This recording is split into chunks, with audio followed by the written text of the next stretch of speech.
नमस्कार मित्रांनो. ओळख आपल्या महाराष्ट्राची या यूट्यूब चॅनलमध्ये आपण सर्वांचे स्वागत. मित्रांनो, शिवछत्रपती स्वराज्याची सुवर्ण सुरुवात या सिरीजचा आज आपण शेवटचा भाग बघणार आहोत. मी तुम्हाला विनंती करतो की तुम्ही मागील भाग जर बघितले नसतील तर ते नक्की बघा. आजच्या या भागामध्ये आपण आग्र्यावरून सुटका, स्वराज्यात परतीचा प्रवास, महाराजांचा राज्याभिषेक, दक्षिण विजय ह्या सर्व घटनांची संपूर्ण माहिती घेणार आहोत. चला तर मग व्हिडिओला सुरुवात करूया. ऑगस्ट महिना, श्रावण वद्य अष्टमी. शिवाजीराजांच्या छावणीभोवती कडक पहारा ठेवण्यात आला होता. रामसिंहाने त्यांना भेटण्यास नकार दिला आणि दरम्यान राजांना दुसऱ्या ठिकाणी हलवण्याची तयारी सुरू असल्याची बातमी त्यांच्या कानावर आली. वेळ फार कमी होती, पण शिवाजीराजांनी आधीच एक अत्यंत गुप्त आणि अचूक योजना आखली होती. इतकी गुप्त की त्यांच्या अनेक विश्वासू लोकांनाही तिची कल्पना नव्हती. महाराजांनी काही दिवस आपण आजारी असल्याचे सर्वांना भासवले आणि आपण आता काही वाचणार नाही अशा प्रकारे ते नाटक करू लागले. त्यांनी औरंगजेब याच्याकडून गोरगरिबांना मिठाई वाटण्यासाठी शिफारस केली. त्याने ती मान्यही केली. त्यानुसार रोज महाराजांच्या खोलीतून मिठाईचे पेटारे जाऊ लागले.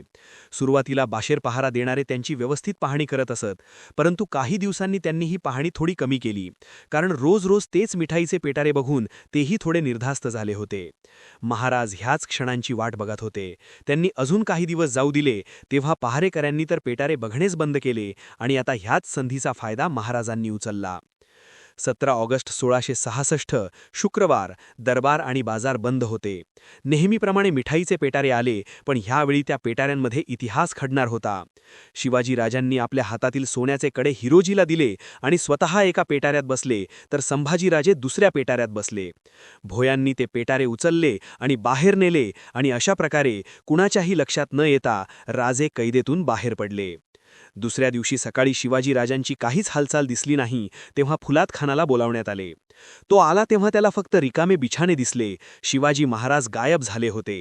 ही घटना इतिहासातील सर्वात धाडसी आणि बुद्धिमान सुटकेपैकी एक मानली जाते, जिथे तलवारीपेक्षा बुद्धी आणि धैर्याने विजय मिळवला.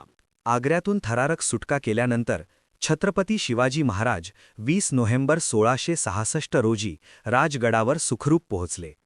बैराग्याचा वेश घेऊन त्यांनी आपल्या साथीदारांसह स्वराज्यात प्रवेश केला आणि ही बातमी कळताच जिजाऊ साहेबांचा आनंद गगनात मावेनासा झाला.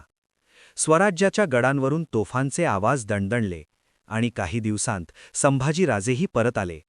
आनंद द्विगुणित झाला. मात्र दुसरीकडे औरंगजेब संतापाने पेटून उठला. त्याने नेतोजी पालकरांना पकडण्याची आज्ञा दिली.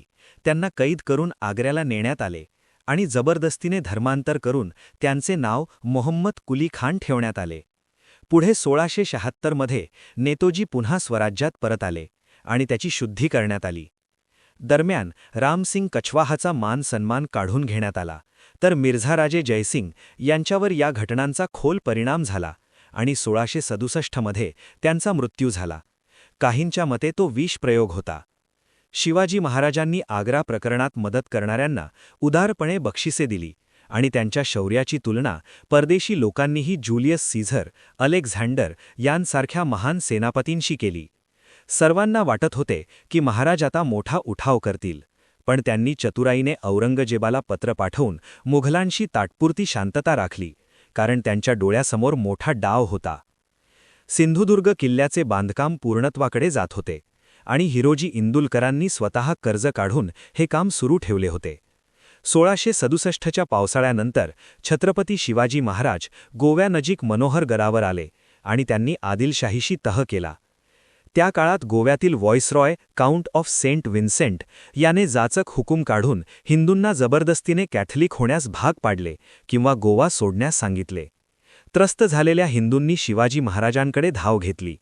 संतापलेल्या महाराजांनी गोव्यातील एका ख्रिस्ती गावावर हल्ला करून सुमारे 1500 लोकांना कैद केले आणि जबरदस्ती धर्मांतरात सहभागी असलेल्या 4 पाद्र्यांना ठार केले. हा कठोर इशारा मिळताच व्हॉइसरॉयने आपला जाचक हुकूम त्वरित मागे घेतला. दरम्यान औरंगजेबाने संभाजीराजांची मनसब कायम ठेवली आणि त्यांना औरंगाबादच्या छावणीत पाठवण्यात आले. शिवाजी महाराजांचा गोवा जिंकण्याचा विचार होता, पण व्हॉइसरॉयने तह केल्याने तो पुढे ढकलावा लागला.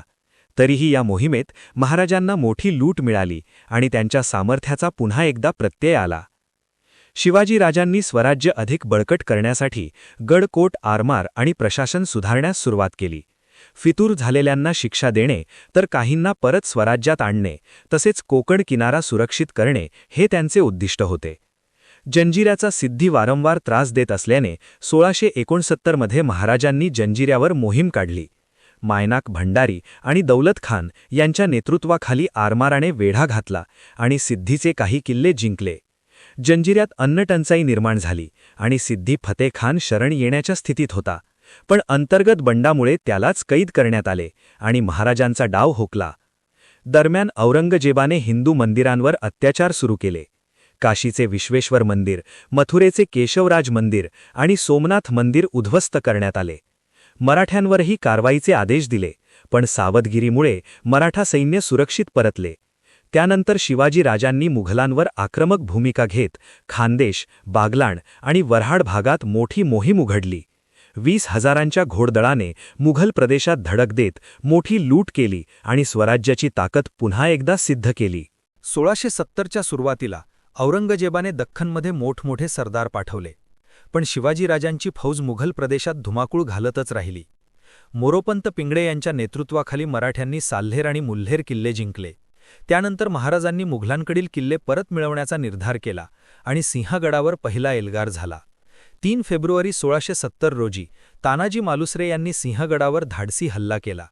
प्रचंड लढाईत तानाजी आणि उदयभान राठोड दोघेही वीरमरण पावले, पण सूर्याजी मालुसऱ्याने मावळ्यांना सावरत सिंहगड जिंकून घेतला. या विजयावर महाराज दुःखी होऊन म्हणाले, गड आला पण सिंह गेला. यानंतर 24 फेब्रुवारी 1670 रोजी राजगडावर सोयराबाई यांना पुत्ररत्न झाले. हा मुलगा पुढे राजाराम म्हणून प्रसिद्ध झाला. या आनंदानंतर मराठ्यांनी आपली मोहीम अधिक वेगाने चालू ठेवली. 8 मार्चला पुरंदर स्वराज्यात आला. तसेच कल्याण, भिवंडी, लोहगड, विसापूर, माहुली, रोहिडा यांसारखे अनेक किल्ले पुन्हा जिंकले. मराठ्यांची ताकद पुन्हा एकदा जोमाने उभी राहिली. 1670 मध्ये छत्रपती शिवाजी महाराजांनी पुन्हा एक धाडसी आणि वेगवान योजना आखली, समृद्ध सूरत शहरावर स्वारी करण्याची. 3 ऑक्टोबर रोजी मराठा सैन्याने सुरतेवर जोरदार हल्ला चढवला. मुघलांनी काहीसा प्रतिकार करण्याचा प्रयत्न केला, तर इंग्रजांनी आपल्या वखारीचे संरक्षण केले. पण मराठ्यांच्या वेग आणि रणनीतीपुढे सर्व प्रतिकार निष्फळ ठरला. शहरात मोठ्या प्रमाणात लूट झाली, ज्यामध्ये काशगरच्या राजाने औरंगजेबासाठी आणलेला मौल्यवान नजराणाही मराठ्यांच्या हाती लागला. सुमारे 66 लाख रुपयांची संपत्ती घेऊन महाराज 5 ऑक्टोबर रोजी सुरतेहून परत निघाले. परतीच्या प्रवासात लुटीमुळे सैन्याचा वेग मंदावला असतानाच मुघल सरदार दाऊद खानाने त्यांना अडवण्याचा प्रयत्न केला. 17 ऑक्टोबर 1670 रोजी वणी दिंडोरी येथे भीषण लढाई झाली. स्वतः शिवाजी महाराज युद्धात उतरले होते. प्रतापराव गुजर, आनंदराव मकाजी आणि इतर सरदारांनी प्रचंड पराक्रम गाजवत मुघलांचा मोठा पराभव केला. हजारो मुघल सैनिक मारले गेले. अनेक घोडे आणि अधिकारी मराठांच्या ताब्यात आले. या विजयानंतर महाराज सुरक्षितपणे राजगडावर परतले. यानंतर त्यांनी स्वराज्य विस्ताराचा वेग आणखी वाढवला. अहिवंत, अचला, मार्कंडा यांसारखे किल्ले जिंकले गेले आणि वऱ्हाडातील कारंजा येथे मोठी लूट मिळाली. मराठ्यांच्या या सततच्या धडाक्यामुळे गुजरात, खानदेश, बागलान या प्रदेशात मुघलांची पकड सैल झाली. या सर्व घटनांनी औरंगजेब अत्यंत चिंतेत पडला आणि त्याने दख्खनमध्ये नव्या मोहिमा पाठवण्याचा निर्णय घेतला. महाबत खान आणि दाऊद खान यांनी अहिवंत किल्ल्यावर 1.5 महिना वेढा घातला होता, पण यश मिळत नव्हते. अखेर दाऊद खानाने एका ज्योतिष्याला बोलावले. त्याने साखरेची तटबंदी आणि बुरुज तयार करून त्यावर मुंगी सोडली आणि गणित करून सांगितले की 6व्या दिवशी किल्ला जिंकला जाईल. आश्चर्य म्हणजे नेमक्या 6व्या दिवशी किल्ल्यातील मराठे खाली आले आणि जीवदानाच्या बदल्यात किल्ला देण्याची तयारी दर्शविली. दाऊद खानाने ते मान्य केले आणि अहिवंत किल्ला मुघलांच्या ताब्यात गेला. दरम्यान छत्रपती शिवाजी महाराज स्वराज्य अधिक मजबूत करण्यासाठी किल्ल्यांवरील बांधकाम आणि आर्थिक नियोजन अत्यंत काटेकोरपणे करत होते. रायगड, लोहगड, सिंहगड यांसारख्या किल्ल्यांसाठी मोठ्या प्रमाणावर निधी राखून ठेवण्याचे त्यांनी नियोजन केले होते. त्यांच्या पत्रांमधून त्यांच्या दूरदृष्टी, शिस्त आणि राज्यकारभारातील नेमकेपणा स्पष्ट दिसून येतो. याच काळात बागलान भागात मराठे आणि मुघल यांच्यात सतत संघर्ष सुरू होता. कणेरा गडाजवळ दिलेरखानाशी झालेल्या लढाईत रामाजी पांगेरा या तरुण सरदाराने अवघ्या 700 मावळ्यांसह प्रचंड शौर्य दाखवले. अतिशय तडफदार लढाई करताना तो वीरमरण पावला, पण त्याच्या पराक्रमाने शत्रूलाही थक्क करून सोडले. दिलेरखान अचानक पुण्यावर चालून आला आणि त्याने 9 वर्षांवरील निरपराध लोकांची निर्दयी कत्तल केली. मुठा नदी रक्ताने लाल झाली.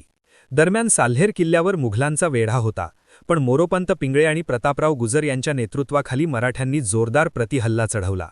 उघड्या मैदानात झालेल्या या भीषण युद्धात धुराळा एवढा उडाला की आपले परके ओळखू येऊ शकत नव्हते. हजारो सैनिक मारले गेले, रक्ताचे चिखल तयार झाले, पण शेवटी मराठ्यांनी प्रचंड विजय मिळवला. 6,000 घोडे, शेकडो हत्ती आणि उंट आणि प्रचंड खजिना त्यांच्या हाती आला. तसेच अनेक मुघल सरदार कैद झाले. या युद्धात सूर्यराव काकडे यांसारख्या शूर योद्ध्याने वीरमरण पत्करले, ज्यांची तुलना महाभारतातील कर्णाशी केली जाते. या पराभवाने औरंगजेब संतापला, पण त्याच्या सरदारांनीही कबूल केले की शिवाजी महाराजांना रोखणे अशक्य आहे. याच काळात महाराजांनी राजगडाऐवजी रायगडाला राजधानी बनवले. हिरोजी इंदुलकरांनी बांधलेला रायगड किल्ला भव्य आणि अभेद्य होता. महाराजांच्या सततच्या विजयांमुळे त्यांची कीर्ती दूरवर पसरली होती आणि परदेशी दूतांनीही त्यांच्या सामर्थ्याची दखल घेण्यास सुरुवात केली. सन 1672च्या सुमारास बुंदेलखंडातील तरुण योद्धा छत्रसाल शिवाजी महाराजांना भेटायला आला. मुघलांच्या सेवेत असूनही काहीच साध्य होत नसल्याची खंत व्यक्त करत त्याने महाराजांकडे मार्गदर्शन मागितले. तेव्हा शिवाजी महाराजांनी त्याला प्रेरणादायी उपदेश केला.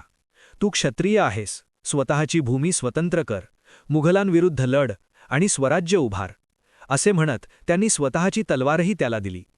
या प्रेरणेने छत्रसाल परत जाऊन पुढे स्वतंत्र राज्य उभारण्यात यशस्वी झाला. यानंतर महाराजांचे लक्ष पन्हाळगडाकडे वळले.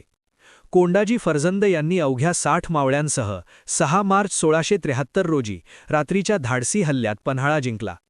शिवाजी महाराज स्वतः गडावर पोचले आणि हा संपूर्ण परिसर स्वराज्यात सामील झाला. पुढे बहलोलखानाविरुद्धच्या लढाईत प्रतापराव गुजर यांनी विजय मिळवला, पण त्याला सोडून दिल्यामुळे महाराज नाराज झाले. दरम्यान महाराजांनी स्वराज्याची प्रशासन व्यवस्था अधिक मजबूत केली. विविध प्रदेशांची जबाबदारी मोरोपंत पिंगळे, अणाजीपंत आणि दत्ताजीपंत यांच्याकडे सोपवली. रायगड किल्ला अधिक अभेद्य बनवण्यात आला आणि तो राजधानी म्हणून विकसित झाला. परदेशी प्रवासी आणि दूतांनीही महाराजांच्या सामर्थ्याची दखल घेतली.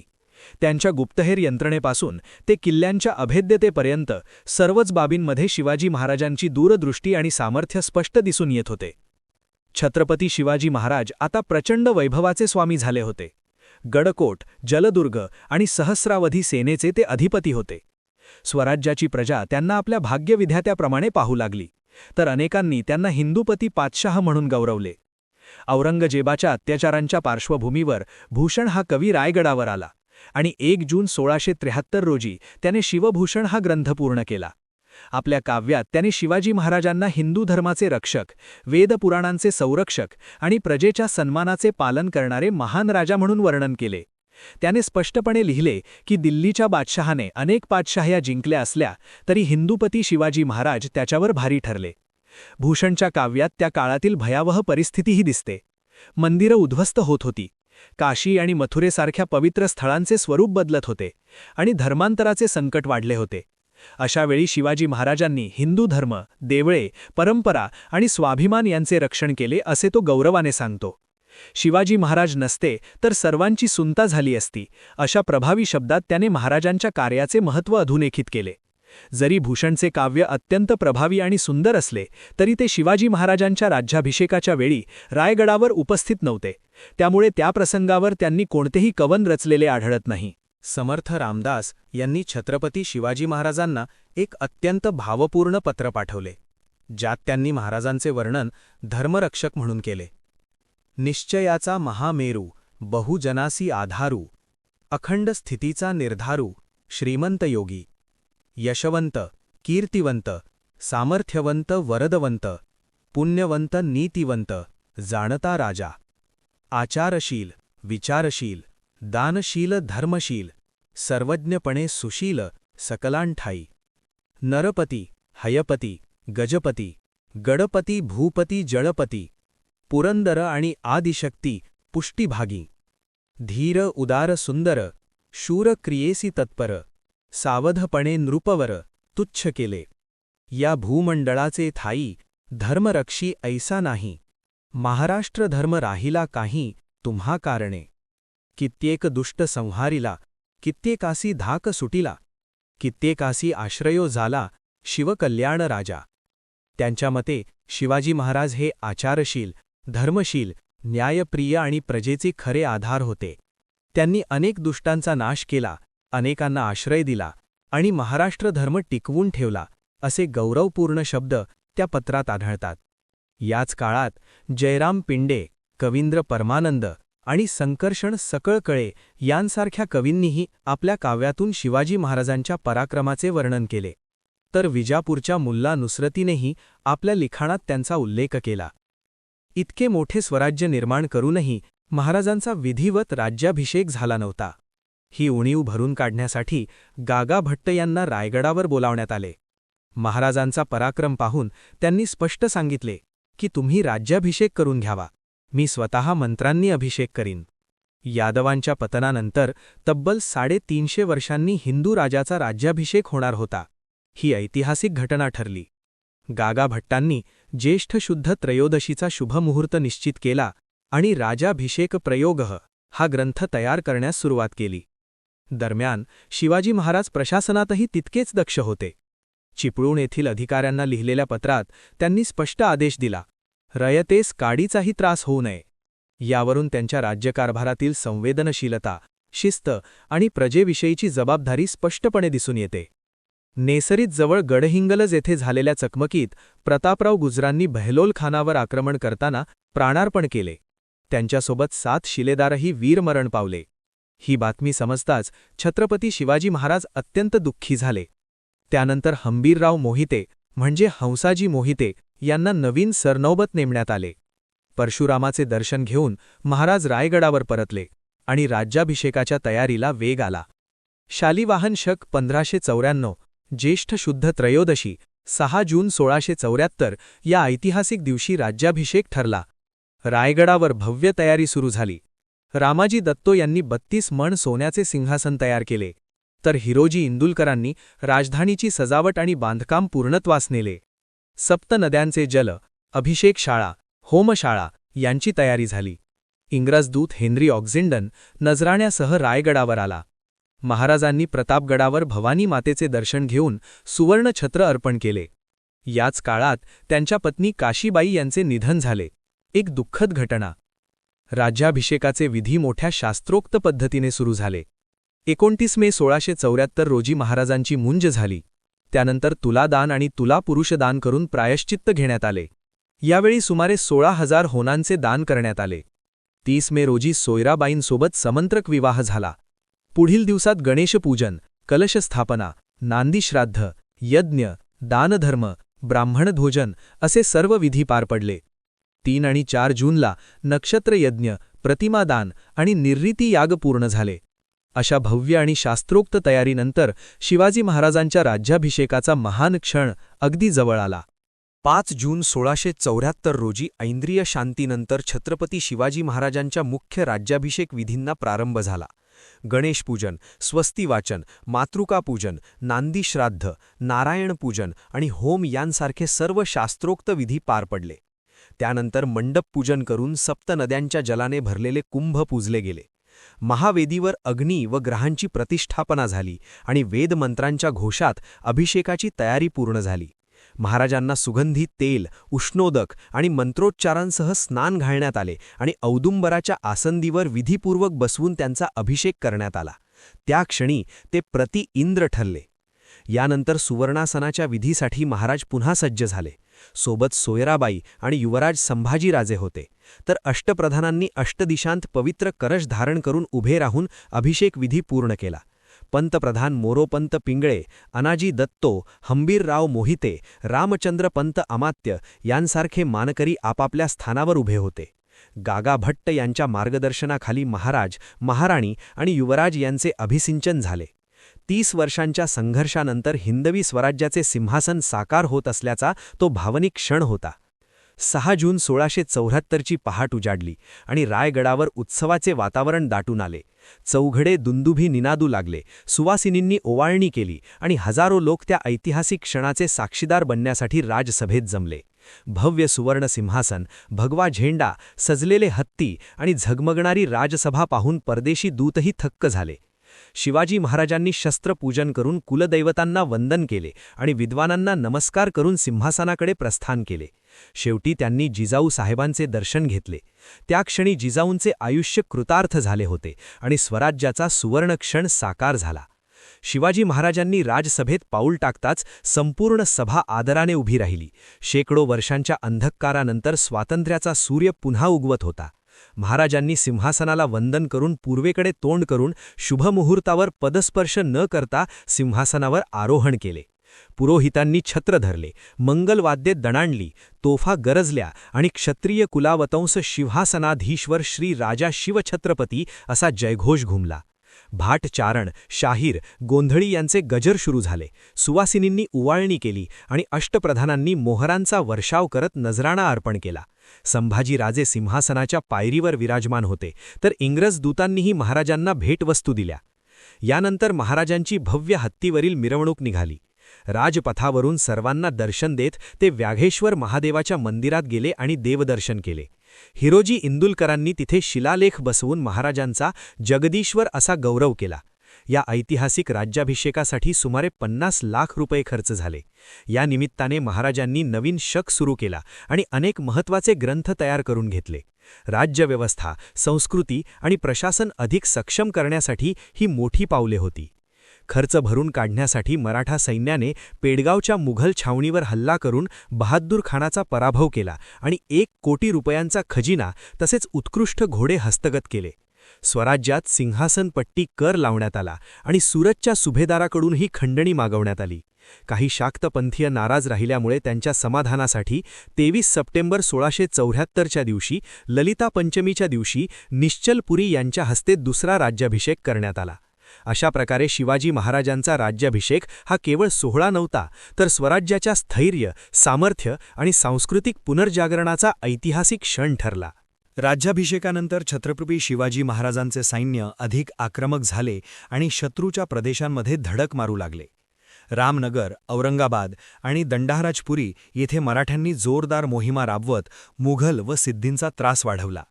जंजिरा किल्ला ताब्यात येत नसल्यामुळे महाराजांनी जवळच्या कांसा बेटावर पद्मदुर्ग हा जलदुर्ग उभारण्यास सुरुवात केली, ज्यातून सिद्धींच्या शक्तीला प्रत्युत्तर देण्याचा प्रयत्न होता.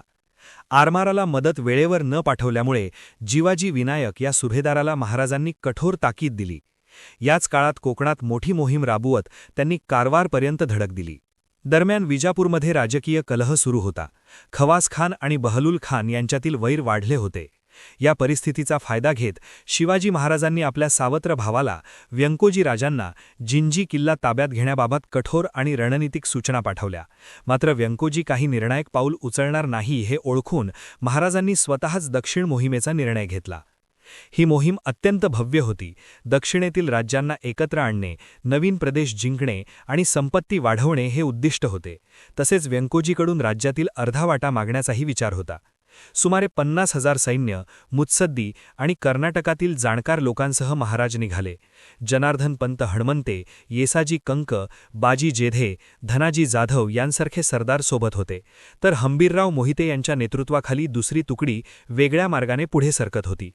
ही दक्षिण स्वारी स्वराज्याच्या विस्तारासाठी एक महत्त्वाचा टप्पा ठरली. दक्षिण मोहिमेदरम्यान हंबीरराव मोहिते यांच्या तुकडीला गदगजवळ हुसेन खान मियानाने अडवले. लिंगसुराजवळ झालेल्या भीषण लढाईत मराठ्यांनी हुसेन खानाचा पराभव करून मोठी लूट मिळवली. मात्र या युद्धात नागोजी जेधे वीरमरण पावले. यानंतर छत्रपती शिवाजी महाराज भागानगर म्हणजे हैदराबाद येथे प्रवेशले. संपूर्ण शहर त्यांच्या स्वागतासाठी सजले होते. रांगोळ्या, पताका, कुंकुम केशराचे सडे आणि सोन्या रुपयाच्या फुलांचा वर्षाव होत होता. कुतुबशाहीचे दिवाण अक्काण्णा आणि मादण्णा महाराजांसोबत होते. महाराजांनी अबुल हसन तानाशाह यांची गोवळकोंडा किल्ल्यात भेट घेतली. दोघांमध्ये अत्यंत आत्मीयतेने चर्चा झाली. एकाच आसनावर बसून मैत्री दृढ झाली आणि कुतुबशाह महाराजांवर अत्यंत प्रसन्न झाला. पुढील दिवशी महाराज अक्काण्णा मादण्णा यांच्या घरी गेले, जिथे त्यांच्या आई भागम्माने स्वतः स्वयंपाक करून महाराजांना भोजन दिले. या भेटीत कुतुबशाहीशी महत्त्वाचा तह झाला. महाराजांना 5 लाख रुपये, तोफखाना आणि सैनिकी मदत देण्याचे ठरले. यानंतर महाराजांनी धार्मिक स्थळांना भेटी दिल्या. श्रीशैलम येथील मल्लिकार्जुन ज्योतिर्लिंग, तिरुपती बालाजी आणि कालहस्ती. पुढे मद्रासजवळ इंग्रजांकडून भेटी स्वीकारून ते जिंजी किल्ल्याकडे वळले. चंद्रगिरी, कृष्णगिरी आणि राजगिरी या दुर्गांनी बनलेल्या विशाल जिंजी किल्ल्यावर वेढा घातल्यावर किल्लेदार मोहम्मद नासिर खानाने तो महाराजांच्या ताब्यात दिला. त्या बदल्यात त्याला 50,000 रुपये देण्यात आले. नंतर महाराजांनी या किल्ल्याची तटबंदी नव्याने इतकी भक्कम केली की पॉंडिचेरीच्या फ्रेंच लोकांनीही तिची मोठी कौतुक केले.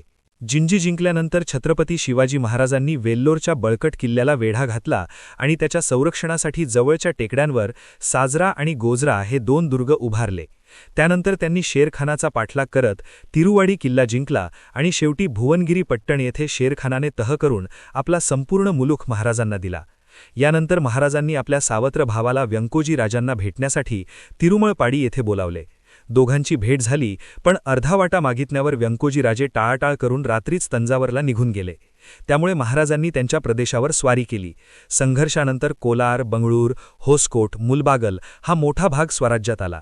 या मोहिमेदरम्यान फ्रेंच, डच इत्यादी परकीयांनीही महाराजांना भेटून नजराणे दिले. तंजावर जवळ झालेल्या युद्धात हंबीरराव मोहिते यांनी व्यंकोजीचा पराभव केला. परतीच्या वाटेवर महाराजांनी तिरुवन्नमलाई परिसरातील मंदिरांचा जीर्णोद्धार करून धार्मिक पुनर्स्थापना केली. सुमारे 2.25 वर्षांच्या या मोहिमेनंतर 1678 मध्ये महाराज रायगडावर परतले. त्याच काळात मायनाक भंडारी यांना खांदेरी बेटावर किल्ला बांधण्यासाठी पाठवण्यात आले. इंग्रजांनी विरोध केला, पण शेवटी तह करून ते बेट मराठ्यांच्या ताब्यात राहिले. यानंतर महाराजांनी पुन्हा मुघल प्रदेशात धडक देत जालना येथे मोठी लूट केली. हत्ती, घोडे, जवाहीर आणि प्रचंड संपत्ती त्यांच्या हाती आली. मुघल सरदारांनी हल्ला केल्यावर बहिर्जी नाईकाने महाराजांना सुरक्षितपणे पट्टा किल्ल्यावर पोहोचवले. त्याचवेळी मोरोपंत पिंगळे यांनी धरणगाव, चोपडा परिसरात लूट करून मुघलांना मोठा धक्का दिला. रायगडावर परत आल्यानंतर छत्रपती शिवाजी महाराजांनी आपल्या धाकट्या पुत्र रामराजांची मुंज केली आणि 15 मार्च 1680 रोजी त्यांचे लग्न प्रतापराव गुजर यांच्या मुलीशी लावून तिचे नाव जानकी ठेवले. या प्रसंगी महाराजांनी मोठ्या प्रमाणात दानधर्म केला. आयुष्याच्या अखेरीस त्यांनी शून्यातून एक भव्य स्वराज्य उभे केले होते. साल्हेर अहिवंतापासून ते कावेरीपर्यंत विस्तारलेले, स्वभाषा आणि स्वधर्माचे रक्षण करणारे आणि सामान्य जनतेत स्वाभिमान जागवणारे. त्यांनी सिद्ध करून दाखवले की मराठी माणूस केवळ तलवार चालवणारा नाही, तर सक्षम राज्य उभारणारा आणि चालवणारा आहे. यानंतर महाराज काही दिवस रायगडावरच होते. त्यांना ज्वर वाढू लागला आणि यातच 3 एप्रिल 1680 चैत्र पौर्णिमा, हनुमान जयंतीचा पवित्र दिवस. रायगडावर एक वेगळंच वातावरण होतं. जिथे कधी रणशिंगे वाजायची, तिथे आज शांतता पसरली होती. स्वराज्याचा राजा, प्रजेचा आधार, छत्रपती शिवाजी महाराज आज अनंतात विलीन झाले.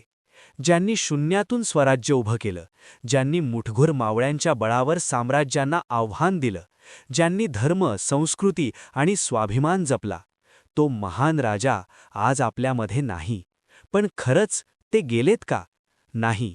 कारण शिवाजी महाराज म्हणजे फक्त एक व्यक्ती नव्हे, तो एक विचार आहे, एक प्रेरणा आहे, एक जाज्वल्य ज्योत आहे. जोपर्यंत अन्यायाविरुद्ध उभं राहणारा प्रत्येक माणूस जिवंत आहे, तोपर्यंत शिवाजी महाराज जिवंत आहेत. आजही सह्याद्रीच्या प्रत्येक कड्यावर, प्रत्येक किल्ल्यावर, प्रत्येक मराठी मनात त्यांचा आवाज घुमतो. अशा या महान छत्रपती शिवाजी महाराजांना कोटी कोटी प्रणाम. तर मित्रांनो, अशा प्रकारे आपण शिवाजी महाराजांचं संपूर्ण जीवन प्रवास 4 भागांमध्ये बघितला. तुम्हाला व्हिडिओ आवडला असेल तर नक्की लाईक करा आणि चॅनलला सबस्क्राईब करा. येणाऱ्या व्हिडिओजमध्ये आपण महाराजांचे मावळे आणि त्यांचा पराक्रमाच्या कथा बघणार आहोत. त्यासाठी नोटिफिकेशन ऑन करून ठेवा, जेणेकरून व्हिडिओज अपलोड झाल्या की तुम्हाला कळेल. चला तर मग भेटू पुढील व्हिडिओमध्ये. जय जिजाऊ, जय शिवराय, जय हिंद, जय भारत, जय महाराष्ट्र.